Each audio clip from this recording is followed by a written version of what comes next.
Welcome back to another episode of Daily Fortnite, your daily podcast about Fortnite. I'm your host, Mikey, aka Mike Daddy, aka Magnificent Mikey. Remember that the Tones and I Soundwave series has started today. Jump into the interactive Soundwave series, Tones and I Musical Show. Live now until January 24th at 6 p.m. Eastern. Remember, you can go watch this, separately in Party Royale, I believe it is, and you are also able to watch it, as a in-game feed as well while you're just playing a normal mode. Let's see your Soundwave series Tones and I quest. Grab the coin at the end of the show for a reward. Okay, yeah, we talked about that in the blog post. And remember, it's just going to play on repeat every hour. So jump in and watch that at any time. Now, let's see here. The piece of news I wanted to cover today is the creative update, of course, from 19.10. So let's go ahead and get into this. Fortnite Creative version 19.10 update. The version 19.10 update is starting the year off with some big new features, including many community requested features. The real-time clock, map scoreboard, creative name tags, creature manager all receive updates. We've also added some awesome new devices, including the prop manipulator, player counter, and the PopUp Dialog device. Creators, as a reminder for the Fortnite Creative documentation site, is updated with additional details, use cases, and thought starters for newly released updated devices. Note, with version 19.10, we've introduced a new feature called contextual filtering. This feature hides or displays options depending on the values selected for certain related options. For example, on the new prop manipulation device, when the affects all objects option is set to in a zone, 3 additional options display that allow you to set the height, width, and depth of the zone. This feature is added to just a few devices in this release, but we will be adding it to other devices in future updates. This feature will reduce clutter in the customize panel and make options easier to manage and navigate. New prop manipulator device. Possibly one of the most requested features ever, this device provides the ability to manipulate the visibility and collision of props, as well as override their health values and send signals when they get damaged or destroyed. Simply attach the device to a single prop or make it into a volume to encompass any number of props, and you can toggle the visibility of those props with transmitters, as well as perform a few other nifty functions. We plan to add more features to the prop manipulator in future releases to give you even more control over your worlds. For more details, we've added the prop manipulation device to the Fortnite Creative documentation site. New icon library.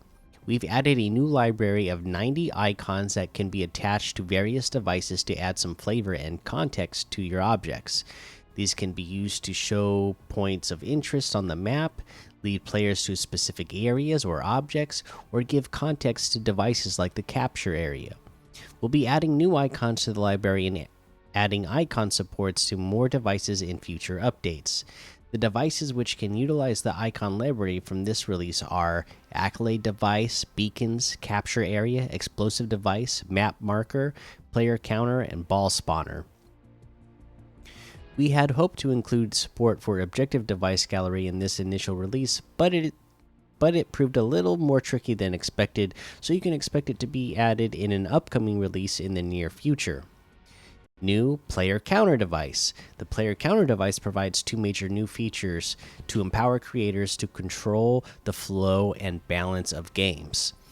It allows you to check how many players are in this specific area with optional team and class filters, compare it against a target number, and then send a signal based on whether it passes or fails the comparison.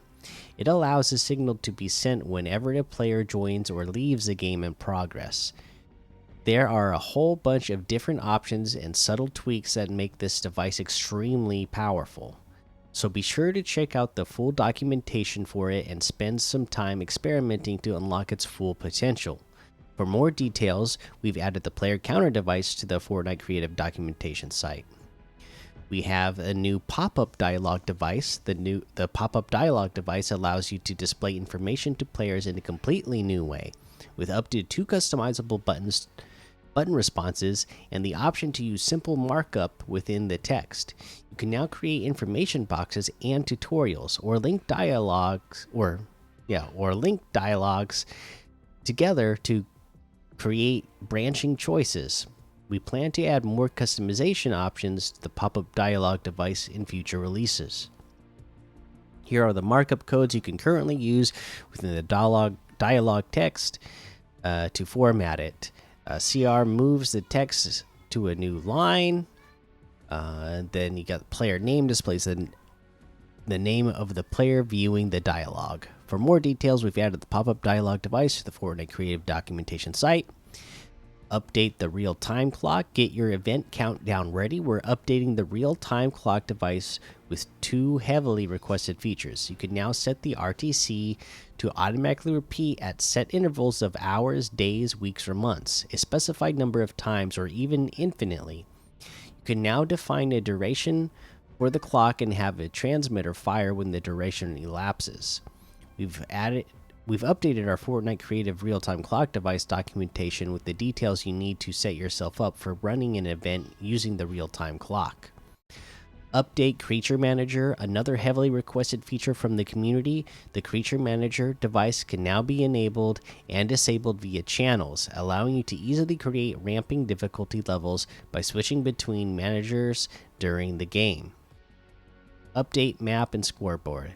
We've updated the map and scoreboard to make it possible to view both screens in one location and to remove the necessity for map and scoreboard display to be an either-or option in the settings. The map screen display setting in the My Island UI screen will determine which screen is shown by default when the player presses the map key, but they will then be able to switch between the two using tabs at the top of the screen. If you don't want players to be able to see the map for whatever reason, we've added a display overview map option.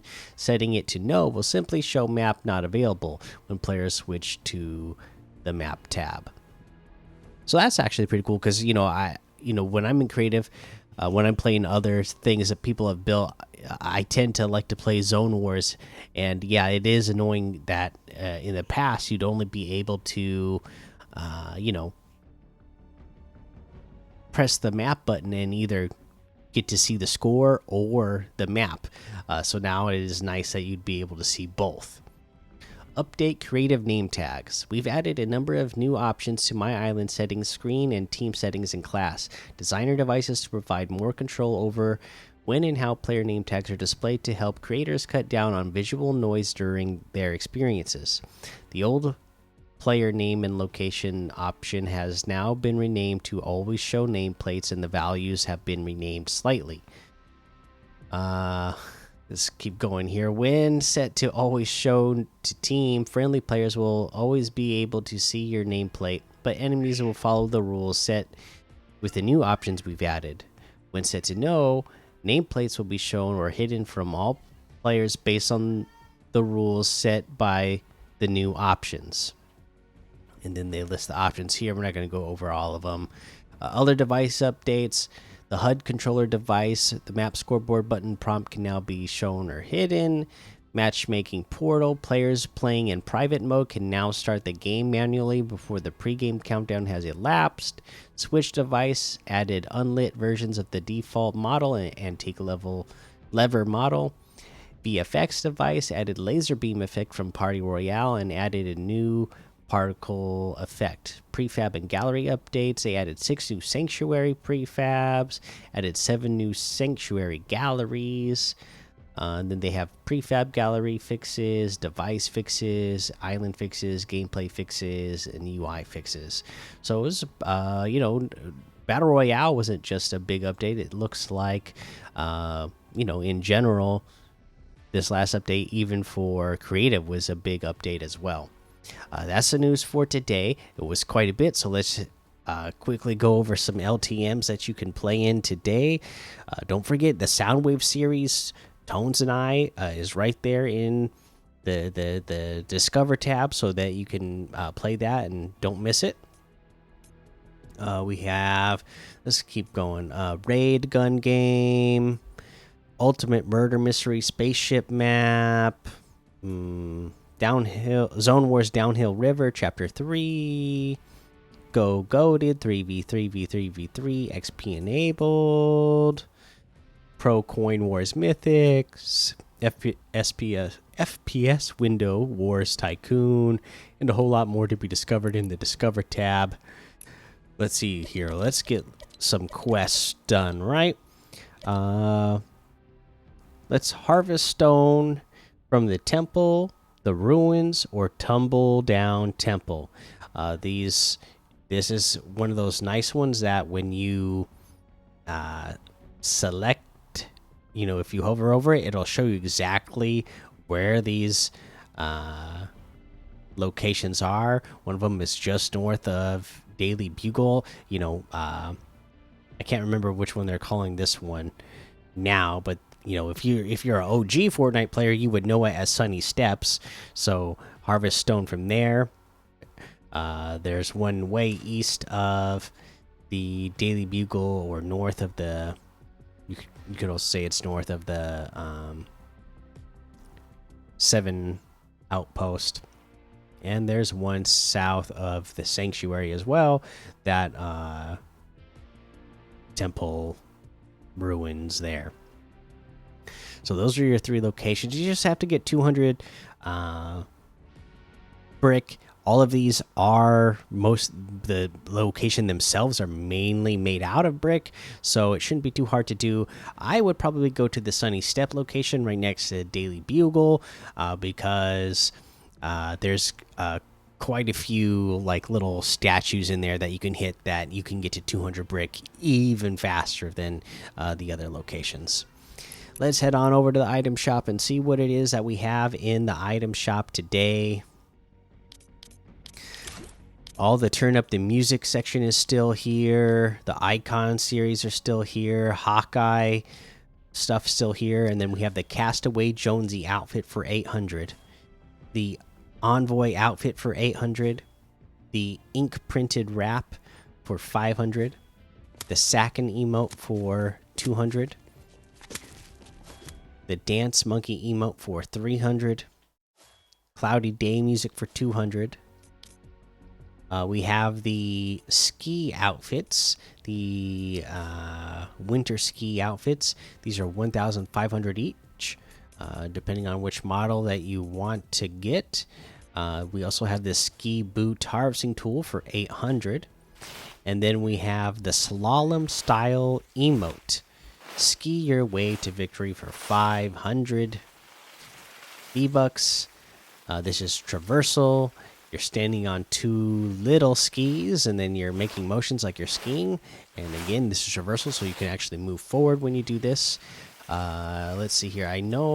Let's see, who does it got music by? It's got music by Young Thug in here. Again, the music's not going to play when I record these episodes, because I turn off the licensed music so I don't get like stricken down by YouTube or whatever other people might want to come strike me down for using licensed music. But check it out for yourself. It does sound cool. I listened to it before I recorded. That's going to be the episode today. Make sure you go join the Daily Fortnite Discord and hang out with us. Follow me over on Twitch, Twitter, and YouTube. Head over to Apple Podcasts.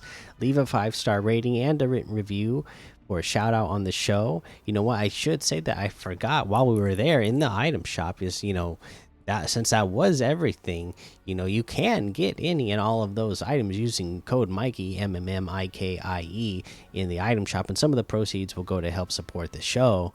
And also, now that the show is over, till next time, have fun, be safe, and don't get lost in the storm.